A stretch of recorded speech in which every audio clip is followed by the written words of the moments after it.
안녕하세요. 밤동화 TV입니다. 오늘 준비한 옛 이야기도 재미있게 들으시고 편안한 휴식 가지시길 바랍니다. 독립운동가를 도운 조선의 무역왕. 살을 애는 듯한 추위가 닥친 초겨울의 어느 날이었어요.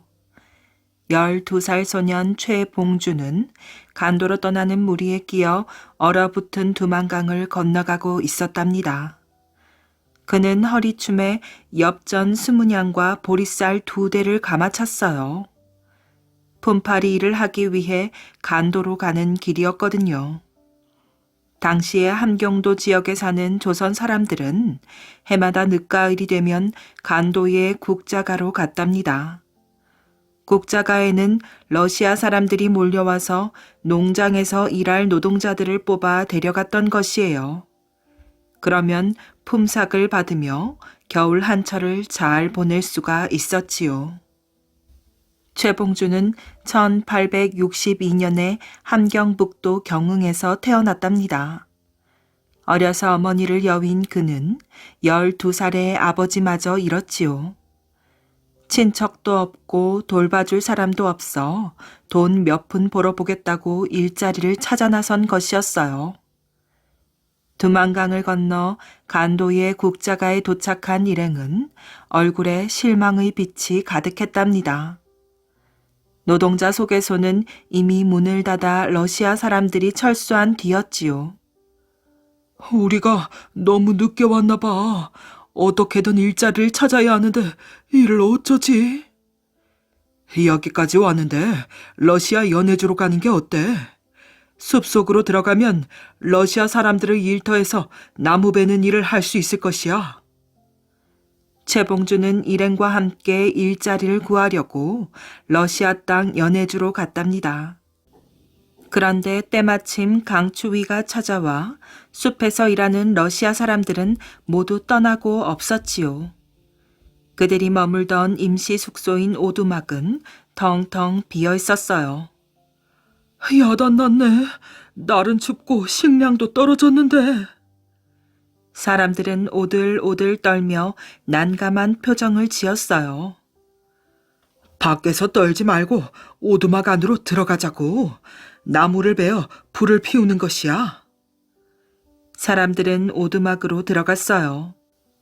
몇몇이 나무를 베어와서 불을 피우자 오두막 안은 금세 훈훈해졌답니다. 몸을 녹이고 나니 배가 몹시 고프네. 먹을 것은 없고 여기서 어떻게 견디지? 마을을 찾아가 식량을 얻어오자고. 나무를 베어 땔감을 가져가면 식량과 맞바꿀 수 있을 것이야. 사람들은 나무를 잔뜩 베어 장작을 만들었어요. 그리고는 오두막에 최봉준만을 남겨둔 채 마을을 찾아 떠났답니다. 최봉준은 오두막에 앉아 사람들이 돌아오기를 기다렸어요. 그런데 어찌된 일인지 사람들은 다음 날이 되어도 돌아오지 않았답니다. 왜 어른들이 아무도 오지 않지? 혹시 나무의 숲에서 나무를 함부로 베었다고 도둑으로 몰려 붙잡혀 간 게 아닐까? 최봉주는 걱정이 되어 오두막에서 마냥 기다릴 수가 없었어요. 그래서 밖으로 나와 어른들을 찾아 나섰답니다. 밖에는 눈보라가 휘몰아치고 있었어요. 최봉주는 고개를 푹 숙인 채 마을을 찾아 헤매었지요. 눈이 쌓여 길바닥은 몹시 미끄러웠어요. 최봉주는 수없이 넘어지며 수십 리 길을 걷고 또 걸었답니다. 날이 어두워져서야 겨우 마을을 찾았어요. 그러나 최봉주는 추위와 배고픔에 시달린 데다 몹시 지쳐있어 그 자리에 쓰러지고 말았답니다. 그때 마침 한 여자가 지나가다가 그를 보았어요. 러시아 남자와 결혼해 살고 있던 조선 여자였지요. 그 여자는 최봉준을 자기 집으로 데려가 돌봐주었어요. 그리하여 최봉준은 곧 기력을 차렸답니다. 저를 구해주셔서 고맙습니다. 한 가지 더 도움을 청하겠는데 저와 같이 있던 어른들이 어디 있는지 알 수가 있을까요? 땔감을 식량과 맞바꾸겠다고 말을 찾아 떠났거든요. 네가 걱정이 되어 어른들을 찾아 나섰구나. 내가 알아봐 줄 테니 잠시만 기다리거라. 조선 여자는 밖으로 나갔다가 잠시 뒤에 돌아왔답니다. 얘야, 어쩌면 좋니? 나무를 함부로 베었다고 산림 경찰들에게 붙잡혀 갔다는구나. 예? 그게 정말이에요? 최봉주는 눈앞이 캄캄해졌어요. 제가 예상한 대로 도둑으로 몰려 끌려갔군요. 어른들이 어디로 붙잡혀 갔지요? 산림 경찰서가 코란스키에 있으니 그리로 갔을 것이야. 코란스키가 여기서 뭔가요? 멀지. 북쪽으로 70리쯤 떨어져 있으니까. 너 혼자 거기 갈 생각은 말아라. 길도 험한 데다가 날도 춥고 굶주린 이리 때까지 득실거리거든. 정 가고 싶으면 날이 풀리면 떠나거라. 아니에요. 저는 꼭 어른들을 찾아야만 해요. 당장 떠나야 한다고요. 최봉주는 고집을 부려 어른들을 찾으러 코란스키를 향해 떠났답니다. 조선 여자는 그를 위해 개가 끄는 썰매와 식량을 마련해 주었어요. 코란스키로 가는 길은 끝없이 이어지는 벌판이었지요. 게다가 눈보라까지 몰아쳐 방향을 찾을 수가 없었답니다. 최봉주는 그만 길을 잃고 말았어요. 여기가 어디지? 날은 어두워지는데 눈발은 그치지 않고, 춥고 무섭구나. 최봉주는 주위를 둘러보다가 울음을 터뜨렸어요. 주위는 칠흑같이 어두웠답니다. 어디선가 맹수의 울음소리가 들렸어요. 썰매를 세우고 있던 최봉주는 어둠 속을 바라보다가 숨이 멎는 줄 알았답니다. 아니, 이리 때잖아. 이리들이 썰매를 향해 천천히 다가오고 있었어요. 최봉주는 등골이 오싹해졌지요. 이리들한테 맥없이 당할 수는 없어. 이놈들 덤비려면 덤벼라. 최봉주는 썰매에서 내려 나뭇가지를 주워 모았어요. 그리고는 재빨리 불을 피웠답니다. 이리들은 불이 무서운지 가까이 오지 못하고 슬그머니 사라졌어요. 모닥불가에 앉은 최봉주는 몸이 따뜻해지자 절로 잠이 들었어요. 얼마나 잤을까? 최봉주는 개가 얼굴을 핥는 기척에 놀라 잠이 깼답니다. 그 개는 썰매를 끄는 개가 아니라 처음 보는 개였어요. 놀랍게도 목에는 독한 술인 위스키 병을 줄로 매달았고 몸에는 담요를 두르고 있었지요. 너는 누구니? 누가 보내서 여기까지 온 것이야? 최봉주는 위스키 병을 꺼내 목을 축이고 담요를 벗겨 몸에 둘렀답니다. 그러자 정신이 번쩍 들고 몸이 훈훈해졌어요. 개는 자기를 따라오라는 듯 바지가랑이를 물어당겼지요. 그래서 최봉주는 개를 따라갔는데 잘생긴 러시아 남자가 기다리고 있었어요. 그 남자는 야린스키라는 러시아 귀족이었지요. 그 근처에는 야린스키의 별장이 있었답니다. 야린스키는 겨울에 별장에 와서 지내는데 밤마다 개의 몸에 위스키 병과 담요를 둘러 밖으로 내보내었어요. 길을 잃고 헤매는 사람들을 구해주기 위해서였지요.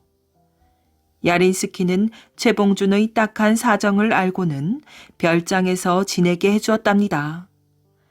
최봉준은 야린스키의 양아들이 되어 7년 동안 그의 보살핌을 받았어요. 그는 야린스키에게 러시아 말을 배웠으며 세상을 살아가는 지혜와 지식을 얻었답니다. 그뿐만 아니라 야린스키가 죽은 뒤에는 그의 유언으로 별장과 농장을 물려받았지요. 야린스키가 최봉준에게 준 교훈은 내가 가장 잘할 수 있는 일을 찾아서 해라. 목표를 분명히 세워라. 할 수 있다고 믿으면 틀림없이 해낼 수가 있다. 등이었어요. 성인이 된 최봉주는 야린스키의 교훈을 떠올리며 자신이 가장 잘할 수 있는 일이 무엇인지 곰곰이 생각해 보았어요. 나는 조선 사람이지만 러시아에서 오래 살아 러시아 말을 할 줄 안다. 그리고 러시아 사정에 밝아. 따라서 조선과 러시아 간의 무역 일을 한다면 남들보다 잘할 수 있을 것이야. 최봉주는 무역업을 하기로 마음을 정하고 러시아의 블라디보스토크로 갔답니다. 블라디보스토크는 러시아의 이름난 군사도시였어요. 러시아는 당시에 남하 정책을 펼쳤기에 블라디보스토크에는 군인들이 많이 있었답니다. 처음에 러시아 달걀을 사서 함경도에 파는 일을 했던 최봉주는 러시아 군대에 눈길을 돌렸어요. 블라디보스토크에는 수만 명의 러시아 군인들이 있다. 이들이 먹어치우는 쇠고기나 군화 군복을 만드는 쇠가죽은 그 양이 엄청날 것이야. 우리 조선의 소를 러시아에 파는 일을 하자. 최봉주는 고향 경흥에서 10여 마리의 소를 사서 블라디보스토크의 러시아 군대에 팔았답니다. 이렇게 시작한 무역은 점점 규모가 커져 수백 마리의 소를 러시아에 팔 정도가 되었지요. 조선에서 소 한 마리를 30원에 사서 러시아에 10배 가격인 300원에 팔 수 있었기 때문에 이익이 많이 남는 장사였어요. 드디어 최봉준에게 큰 돈을 벌 수 있는 기회가 찾아왔답니다. 어느 해인가 조선에 소의 전염병이 돌아 소값이 10분의 1로 떨어졌어요. 그러자 최봉주는 그 소들을 싼 값에 사들여 러시아에서 수의사를 불렀답니다. 수의사는 병든 소들을 모두 깨끗이 치료했는데 최봉주는 이 소들을 러시아 군대에 제값에 팔아 큰 돈을 벌 수가 있었던 것이지요. 최봉주는 소들을 해로로 한꺼번에 많이 실어 나르려고 일본의 거대한 화물선을 여러 척 사들였어요.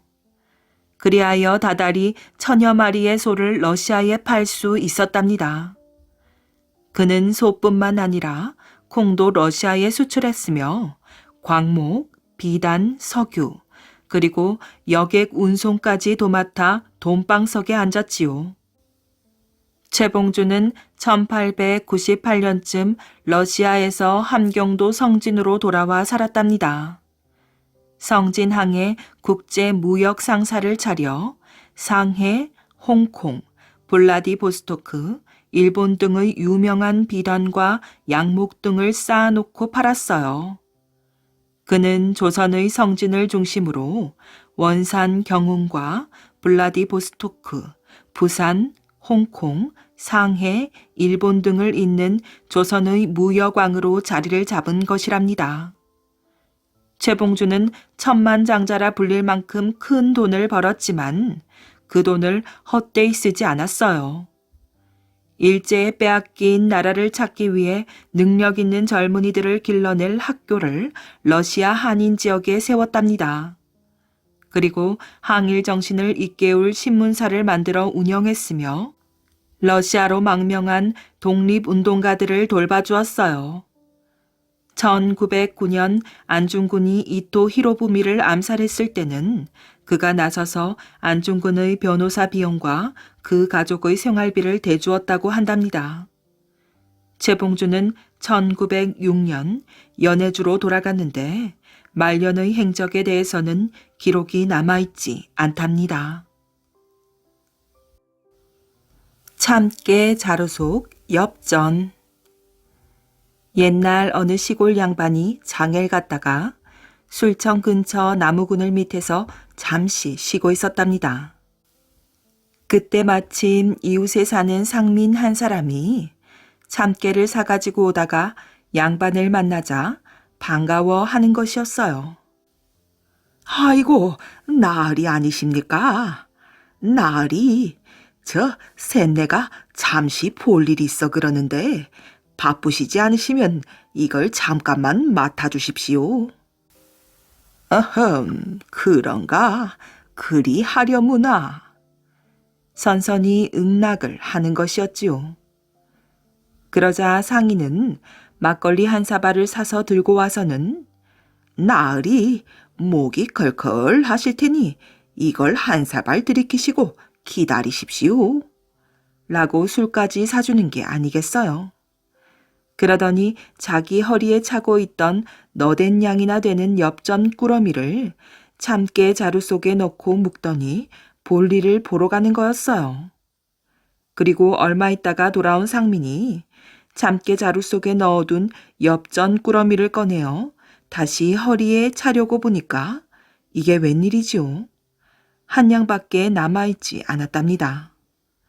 그러니 상민은 양반에게 따질 수밖에요. 나으리, 여기에 넣어둔 돈 단양이 어디 가고 한 양밖에 남아있지 않은 것입니까? 양반의 반응이 어떻겠어요? 이놈아, 내가 그걸 어찌 안단 말이냐? 이놈이 나를 도둑으로 몰다니 네가 이리 양반을 모독하고도 살아남길 바라느냐? 관아에 고소까지 해버렸답니다. 그리하여 사건을 접한 사또는 상민을 힐책하며 영을 내렸어요. 너는 어찌하여 양반에게 그리도 무례하단 말이더냐? 저놈을 잡아 옥에 쳐넣거라. 그리고 나서 양반에게 한 상 잘 차려 대접한 다음 사또는 이렇게 말하는 것이었어요. 선비는 그 조사를 받아야겠소이다. 그러니 방에 들어가 옷을 벗어 이리로 던지시오. 그리하여 사또 자신이 직접 옷을 샅샅이 조사해 보니 참깨알이 붙어있는 엽전 꾸러미와 무명배 몇 자가 나오는 게 아니겠어요. 그래서 돈과 무명배 값을 더해보니 상민이 잃어버렸다는 돈과 맞아 떨어지는 게 아니겠어요. 그러자 양반에게 옷을 입힌 다음 호통을 쳤답니다. 이놈, 양반이 채통을 지켜야지 어찌 이런 짓을 할 수 있단 말이더냐. 네가 그래도 양반이라 내 이번만은 특별히 용서할 터이니 다시는 이런 짓을 하지 말렸다. 그러고는 자기 돈으로 상민의 참깨 자루 속 돈의 부조객을 맞추어 형리에게 주면서 이걸 갖다 주고 그놈을 풀어주렸다. 하니 이를 지켜보고 있던 양반놈 고맙다는 인사도 제대로 못하고 얼굴이 홍당무가 되어서 달아나 버리더랍니다. 옹기장수 맹서방. 옛날에 맹서방이라는 가난한 농부가 살았답니다. 말이 농부지 농사 지을 땅이 한마지기도 없었지요. 그래서 남의 일을 도와주고 받는 곡식으로 근근히 먹고 살았어요. 맹서방은 머리가 좀 모자라 어리석었으나 아내는 영리하였답니다. 어느 날 아내는 맹서방에게 말하였어요. 여보, 땅도 없이 이렇게 남의 집 일만 해주고 얻어먹다가는 입에 풀칠하기도 바쁘겠어요. 장사라도 해서 돈을 버는 게 좋지 않겠어요? 장사는 아무나 하나요? 무슨 장사든지 미천이 있고 수단이 있어야지요. 맹서방은 기어들어가는 소리로 말했답니다. 여보, 걱정 말아요. 사실은 옆집 새돌엄마 친정동생이 옹기점을 한대요. 내가 장사라도 해야겠다고 하니 잘 말해준다고 했습니다. 맹서방은 아내의 말을 듣고 귀가 번쩍 뛰었답니다. 그럼 외상으로 사다가 팔 수도 있겠군요. 그렇고 말고요. 어때요? 해보시겠어요? 미천 안 들어가는 장사니 한번 해볼까? 좋은 기회이니 한번 해보셔요. 큰 돈을 벌지 누가 알아요? 맹서방은 아내와 함께 쇠돌 엄마를 따라 건넌 마을 옹기점으로 갔답니다. 서로 믿는 사이여서 바로 옹기를 내주었지요. 맹서방은 옹기를 짊어지고 이웃 마을로 팔러 나갔어요. 처음에는 쑥스러워서 목소리가 기어 들어갔으나 수십 번 외쳐대자 제법 용기가 났답니다. 옹기 사려, 옹기 사려. 마침 한 아낙네가 옹기를 사러 나왔어요. 아낙네는 옹기 값으로 쌀을 내주었지요. 돈을 주셔야지요. 쌀은 안 됩니다. 쌀을 안 받다니 참 별난 옹기장수네. 아낙네는 입을 삐죽거리며 획 가버렸어요. 다음에 옹기를 사러 온 할머니는 옹기를 골라놓고 돈 대신 콩을 내주었답니다. 콩 따위는 필요 없어요. 돈을 내지 않으면 안 판다니까요. 콩도 돈이 되는 건데 안 받는다고? 배부른 장사치로구먼. 할머니는 맹서방을 아래 위로 훑어보고는 중얼거리며 그냥 가버렸지요. 다음에 온 사람도 옹기값을 보리로 주겠다 하여 팔지 않았답니다. 맹서방은 다른 마을로 갔으나 마찬가지였어요. 모두가 쌀, 보리, 콩 같은 곡식을 주려고 할 뿐 돈을 내고 옹기를 사려는 사람은 하나도 없었지요. 맹서방은 옹기 짐을 짊어지고 그냥 집으로 돌아왔답니다. 여보, 하루 종일 옹기를 한 개도 못 팔았단 말이에요. 아내는 걱정스러운 얼굴로 물었어요. 사려는 사람은 많은데 다들 곡식을 주려고 하니 팔 수가 있겠소? 왜 돈을 안 내고 그러는지 모르겠소이다. 맹서방의 말을 들은 아내는 가슴이 답답하여 말도 제대로 나오지 않았답니다. 여보, 곡식도 돈인데 왜 안 받아요? 당신도 참 이상하네. 곡식이 왜 돈이란 말이오? 아내는 자기 가슴을 주먹으로 탁탁 치며 답답하단 듯이 말하였지요.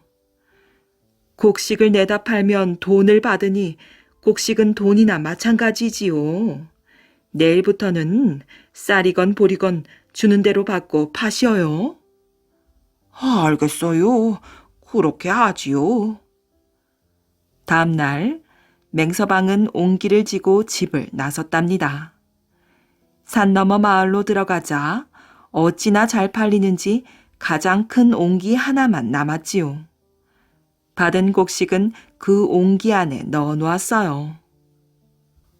마지막으로 하나 남은 옹기도 돈 10푼을 준다 하여 얼른 팔았답니다.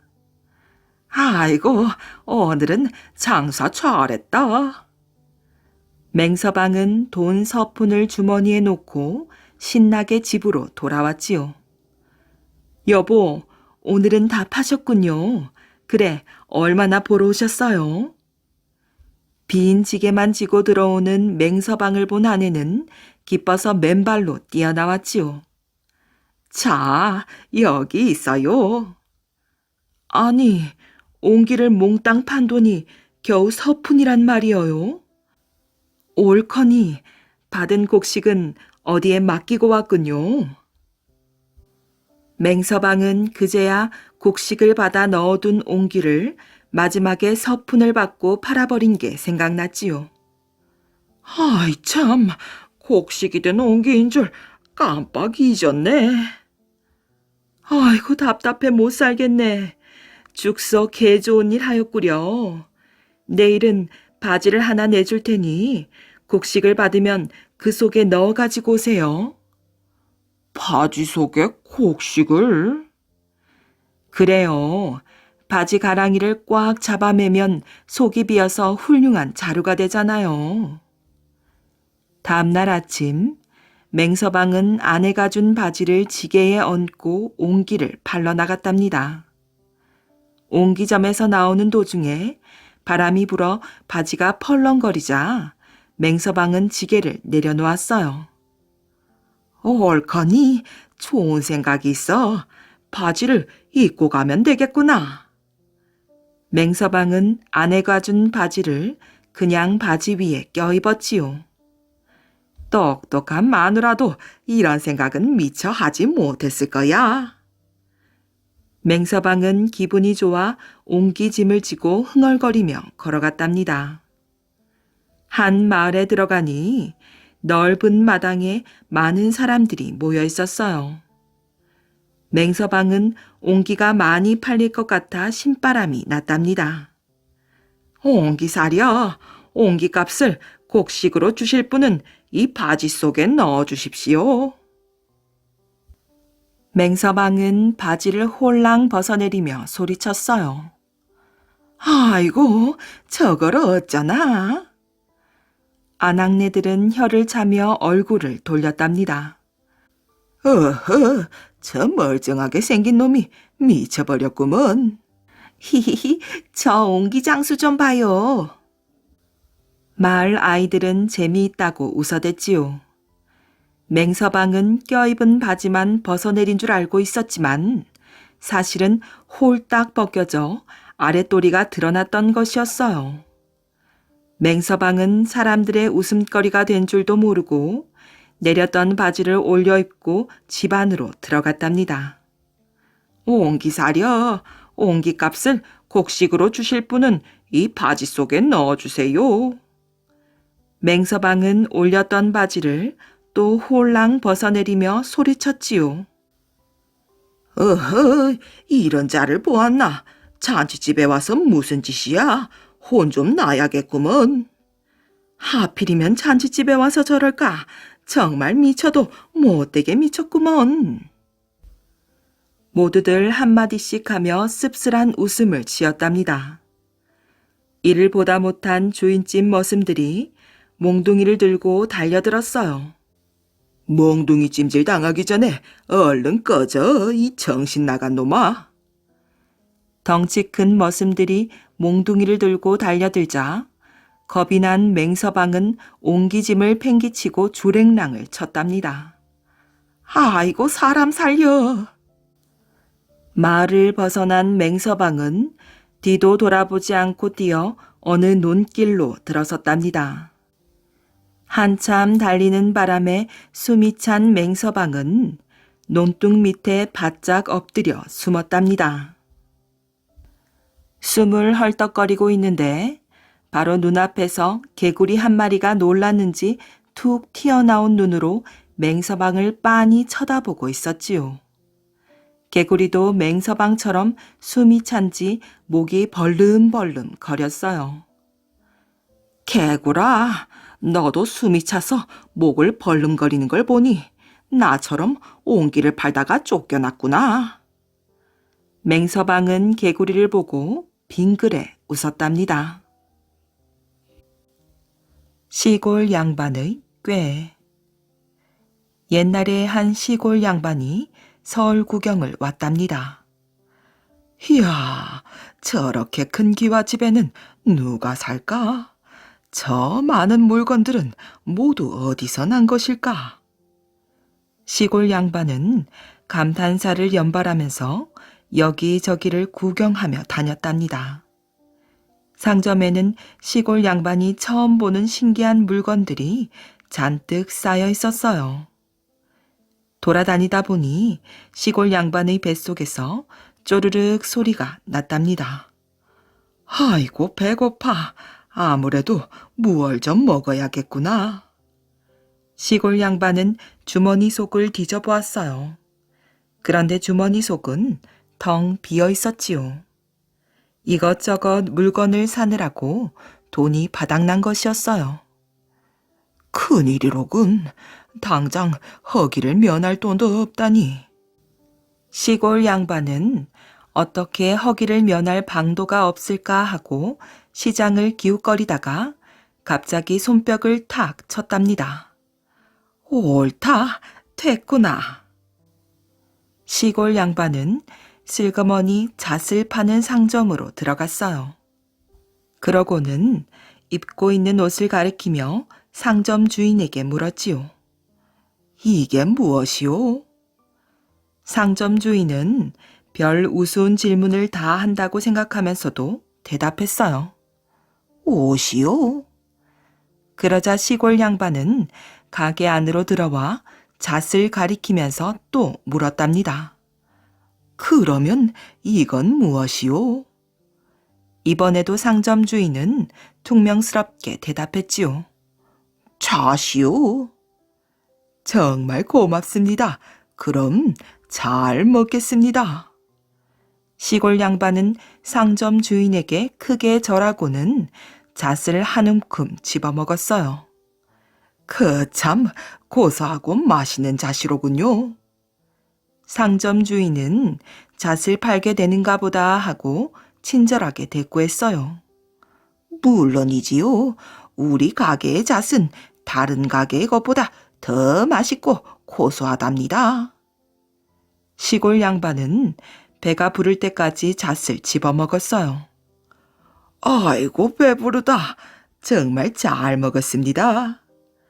잣을 실컷 먹은 시골 양반은 쓰고 있는 갓을 가리키며 물었어요. 주인 양반, 이게 무엇인지 아시오? 상점 주인은 정말 어처구니가 없었어요. 참 그 싱거운 사람도 있구려. 가시오. 시골 양반은 허리까지 굽혀 절을 하고 가게를 나왔답니다. 가게 주인은 화가 났어요. 싱거운 질문만 하다가 잣을 먹고 그냥 나가니 말이지요. 이놈이 잣을 먹었으면 돈을 내야지. 그러자 시골 양반이 이렇게 말했어요. 허허, 그 주인 참으로 고약하군. 그렇게 함부로 욕하는 게 아니오. 당신이 오시오 해서 가게에 들어갔고, 자시오 해서 먹었고, 가시오 해서 가는데 뭐가 그렇게 잘못되었다는 거요? 별 고약한 사람 다 보겠네. 시골 양반은 당당하게 말하고는 걸음을 재촉하였어요. 멍해진 가게 주인은 뒤에서 씩씩거리고만 있을 뿐 할 말을 찾지 못했답니다. 시골 양반은 집으로 돌아간 다음 다시 서울에 올라갈 일이 생겼어요.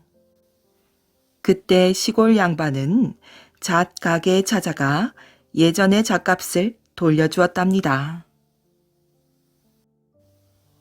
처자와 스님의 쌍돌다리. 옛날 어느 마을에 첩봉이란 처녀가 살았답니다.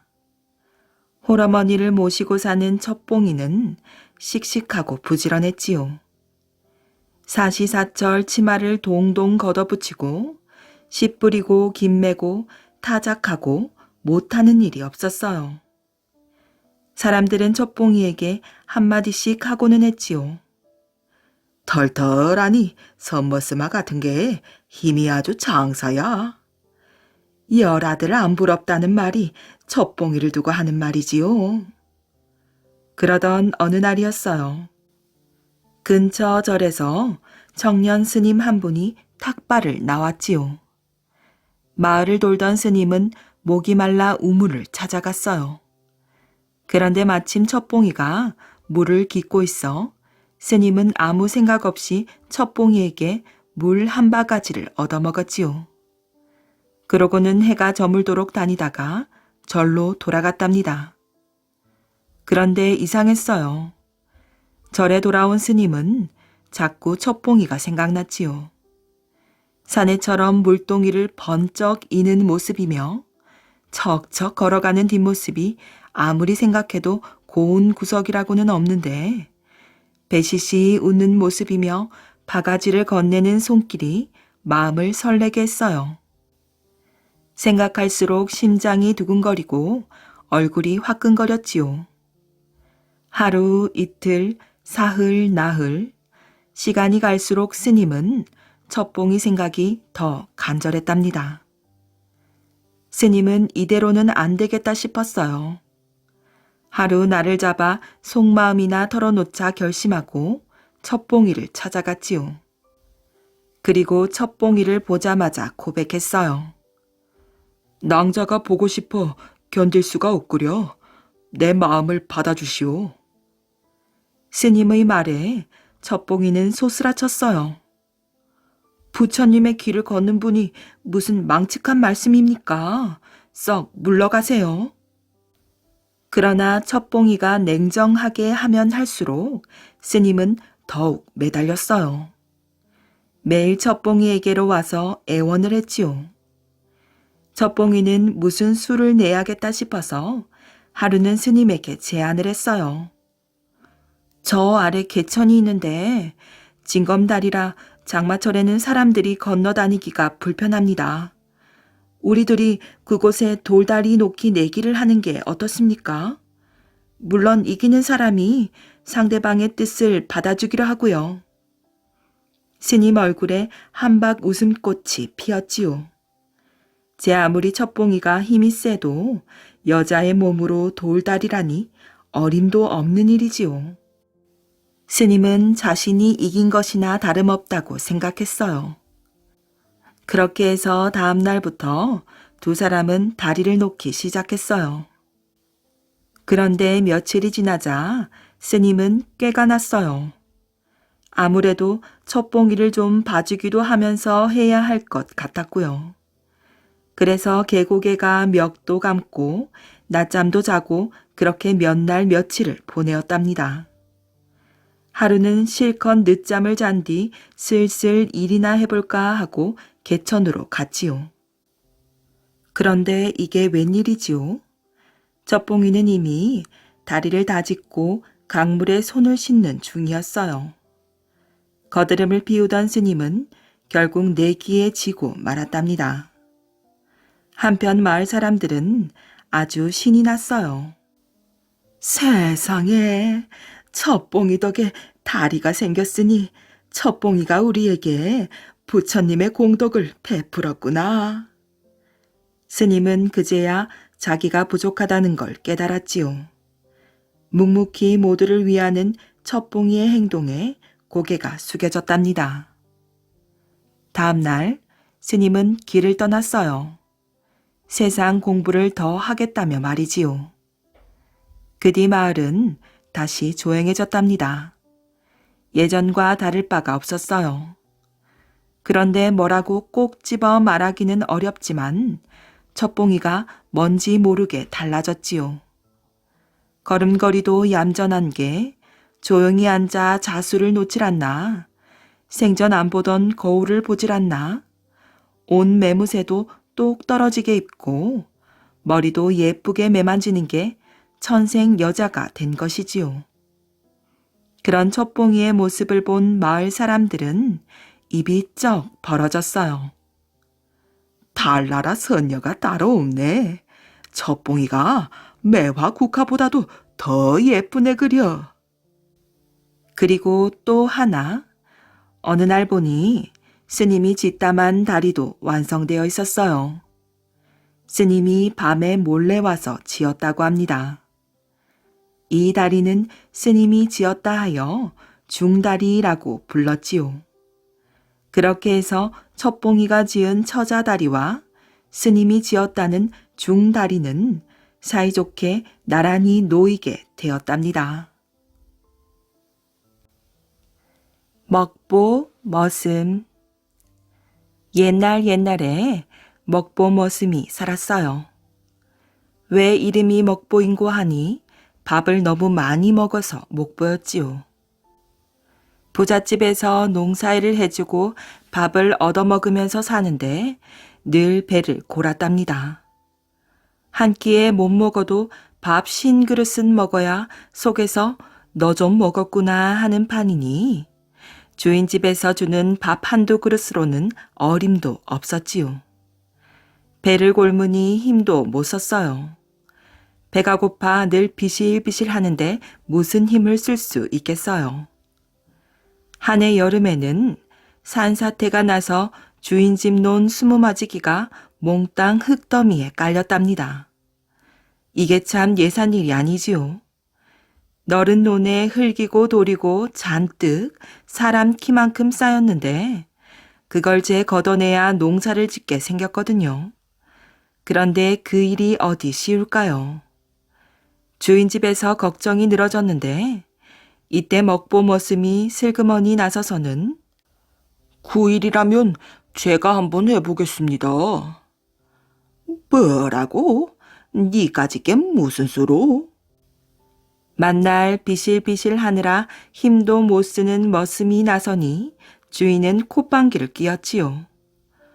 어쨌든 해볼 테니 밥이나 한 50그릇 해주쇼. 밥을 50그릇이나? 주인이 생각하기를 이놈이 저 혼자서 하려는 게 아니라 노블 한 50사람 얻어서 일을 하려는 게로군.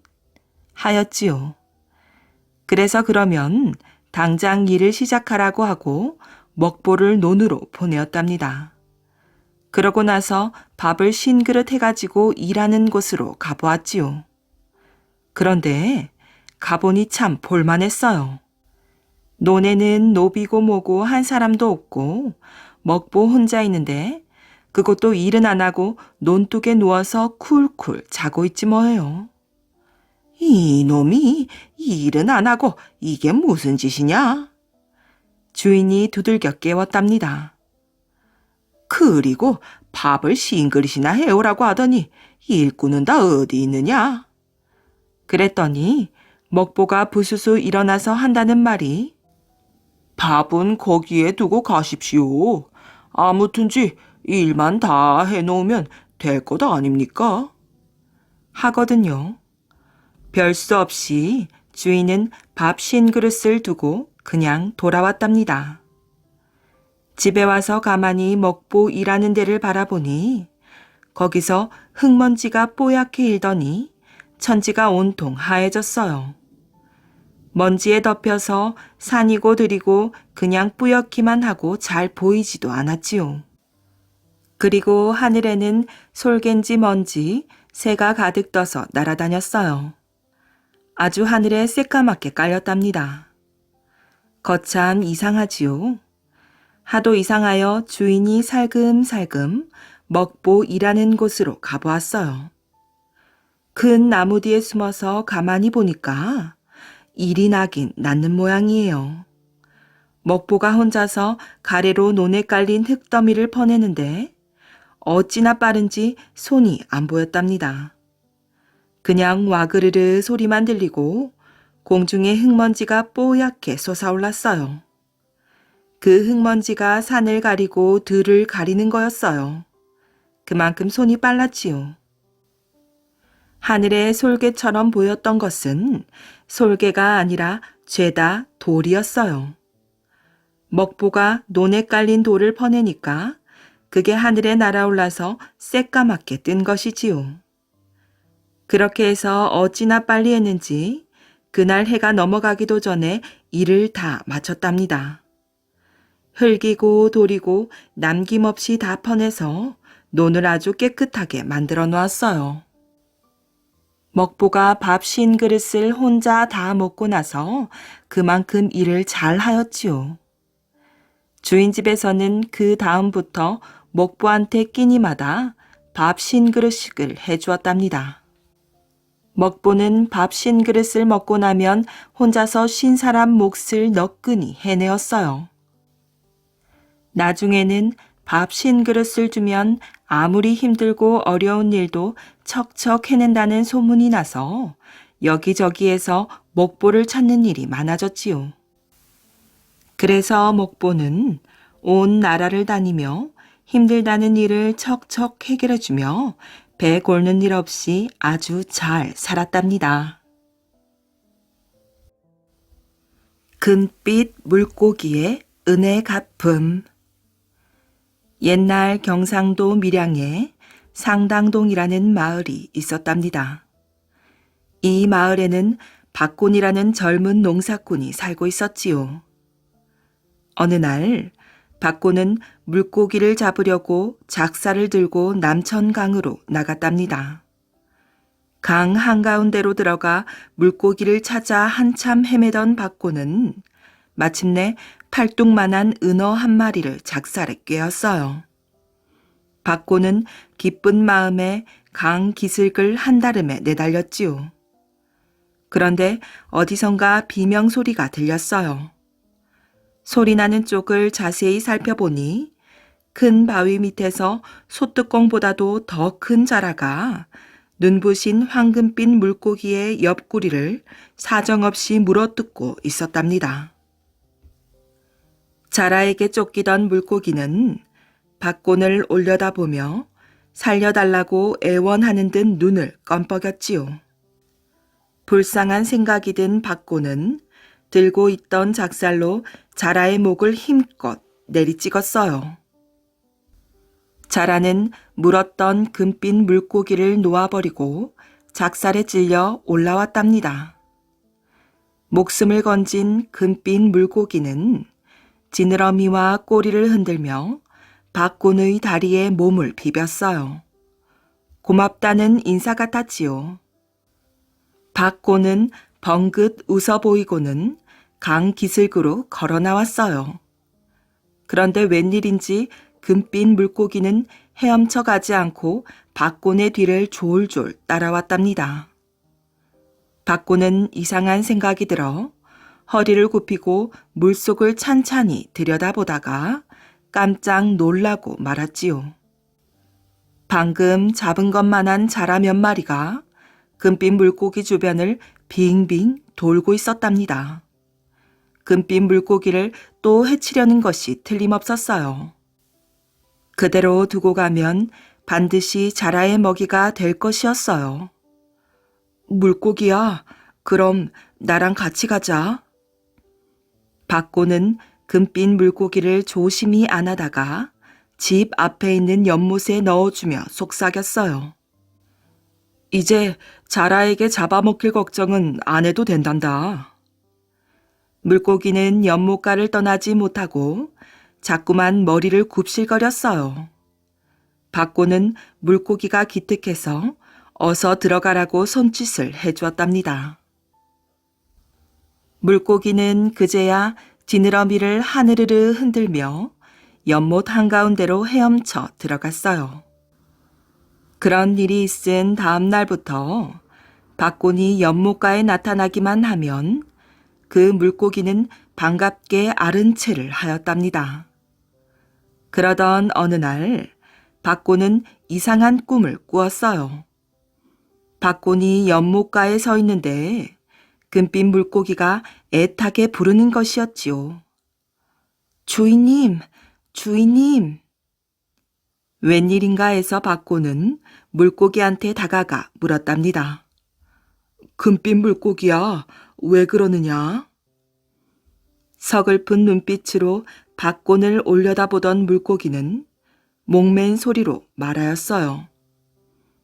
저는 주인님의 은혜를 평생 동안 잊을 수 없을 것입니다. 주인님은 제 목숨을 살려주었을 뿐만 아니라 분에 넘치는 사랑을 안겨주었습니다. 저는 주인님 덕분에 용이 되어 하늘로 올라갈 것입니다. 금빛 물고기야. 박곤은 헤어지는 것이 섭섭해서 물고기를 불렀으나 어디로 갔는지 보이지 않았답니다. 박곤은 꿈이 하도 이상해서 그 이튿날 아침 연못가로 나가보았어요. 아니나 다를까 연못가는 쥐죽은 듯이 고요했지요. 여느 때 같으면 금빛 물고기가 나타나 앓은 체를 하련만 그림자도 보이지 않았답니다.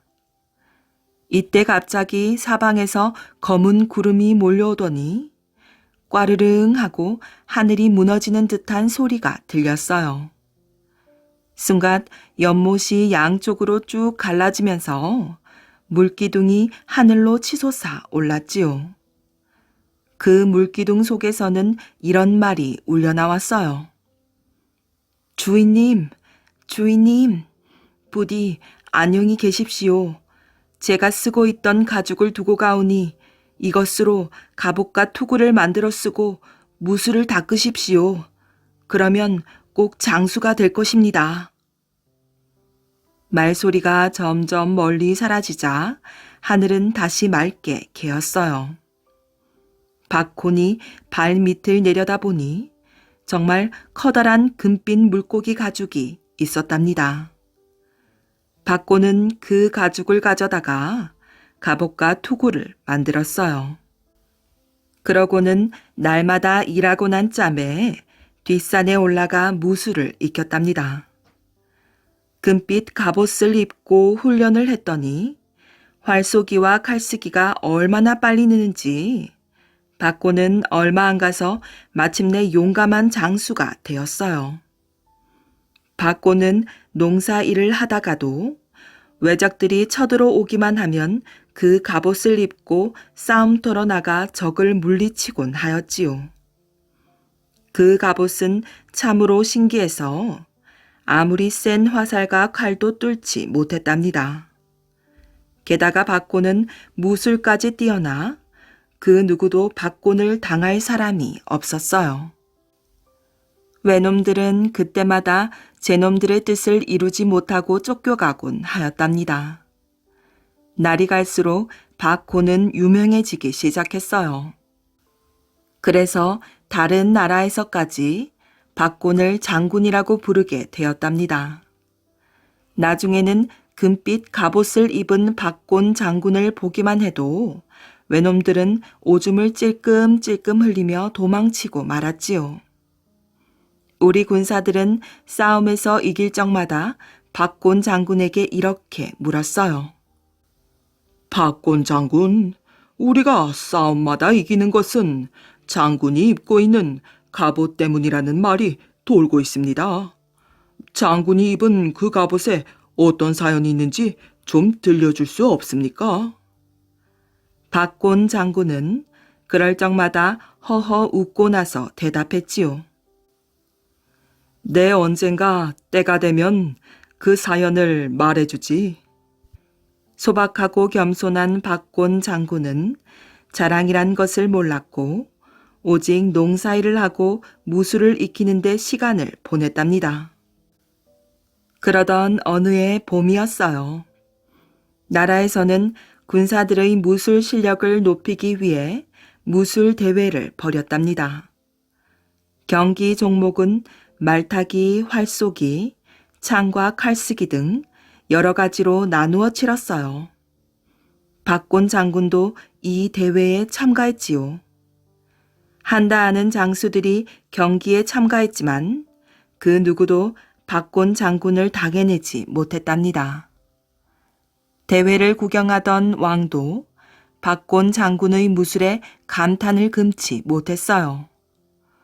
박곤 장군, 그대의 무술은 소문을 들어서 알고 있었는데 직접 내 눈으로 보니 참으로 훌륭하다. 그대는 나라의 보배로다. 왕은 경기가 끝나자 박곤 장군에게 많은 상금을 주라고 하였답니다. 그러나 박곤 장군은 한마디로 거절하였어요. 나라를 위해 배운 무술이니 상금을 받을 수 없다는 것이었어요. 과연 박곤 장군은 마음도 아름답다니까. 사람들은 박곤 장군의 말을 듣고 칭찬을 아끼지 않았답니다.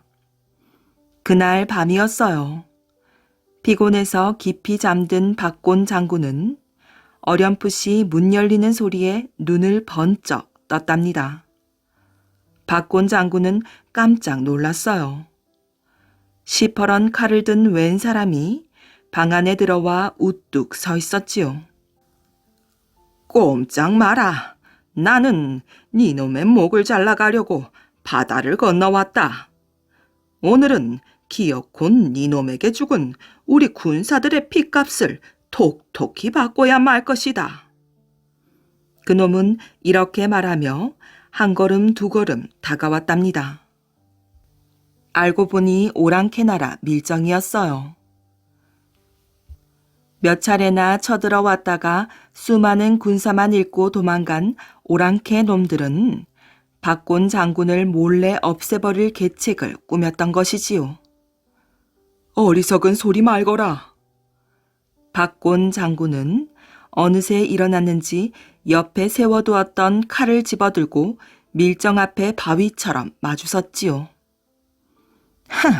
네 놈이 갑옷을 입었을 때는 누구도 당할 수 없다는 걸 알고 있다. 그러나 지금은 갑옷을 벗었으니 순순히 목을 내놓는 것이 좋을 것이다. 밀정은 이렇게 말하며 칼을 번쩍 쳐들었답니다. 이놈, 이 박곤을 아직 모르고 있구나. 당장 칼을 던지고 용서를 빌어라. 박곤 장군의 목소리는 집이 떠나갈 듯 하였답니다. 밀정도 쉽게 물러서지 않았어요. 이렇게 되어 그들 사이에는 칼싸움이 벌어졌지요. 쟁강쟁강 칼 부딪히는 소리가 울리고 앗, 앗 힘을 쓰는 소리가 밤 하늘에 울려 퍼졌어요. 바로 이때였어요. 하늘에서 꽈르릉 하고 우레가 울더니 시뻘건 불덩이가 땅으로 내려 꽂혔지요. 비명 소리와 함께 새까맣게 탄 밀정의 몸뚱이가 대굴대굴 굴러갔답니다.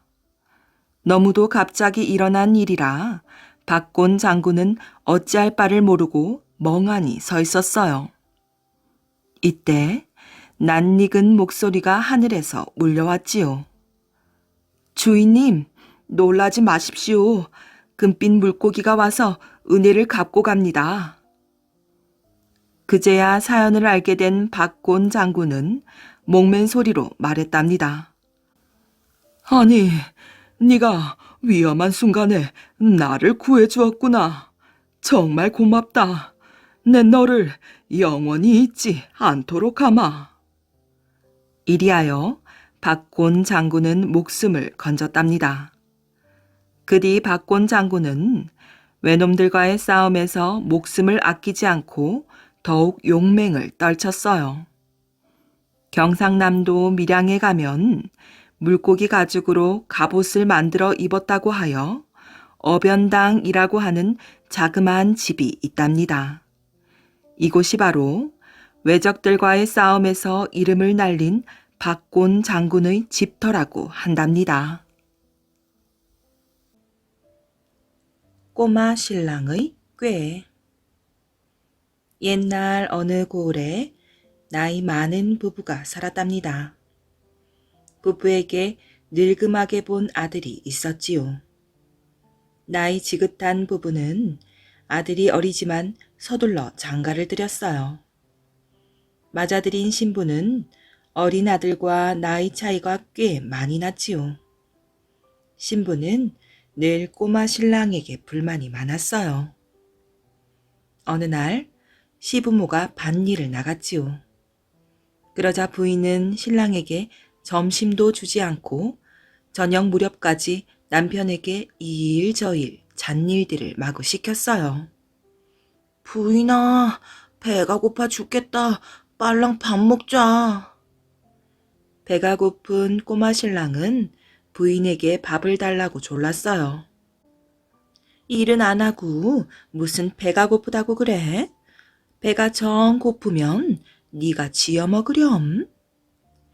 부인이 말을 함부로 하자 꼬마 신랑은 화가 났어요. 아무리 나이가 어려도 엄연한 신랑인데 해도 너무 한다는 생각이 들었지요. 꼬마 신랑은 분을 사기며 물었어요. 부인, 지금 한 말은 내게 한 것이오? 여기 너밖에 누가 또 있니? 꼬마 신랑은 끓어오르는 화를 참으며 점잖게 다시 말했지요. 처음에 한 말을 다시 해보구려. 하라면 못할 거야 없지. 밥 지어 먹으라고 했다. 왜? 부인의 말에 꼬마 신랑은 부인의 엉덩이를 발로 냅다 차며 소리쳤어요. 서방에게 그게 무슨 말버릇이오? 집에서 그거밖에 안 배웠소? 아니, 이 어린 게? 황소 같은 부인은 꼬마 신랑에게 대들며 남편을 번쩍 들어 지붕 위로 던져버렸어요. 이때 시부모가 밭일을 마치고 돌아왔지요. 이젠 끝이구나. 부인은 몸을 오그리며 어쩔 줄을 몰라 했답니다. 그런데 지붕 위에서 부모를 본 꼬마 신랑은 호박 넝쿨을 이리저리 만져보며 부인에게 물었어요. 여보, 저녁에 된장찌개 끓일 건 말이야. 큰 호박을 딸까, 작은 호박을 딸까? 이에 감복한 아내는 꼬마 신랑의 말을 잘 들으며 행복하게 살았다고 합니다.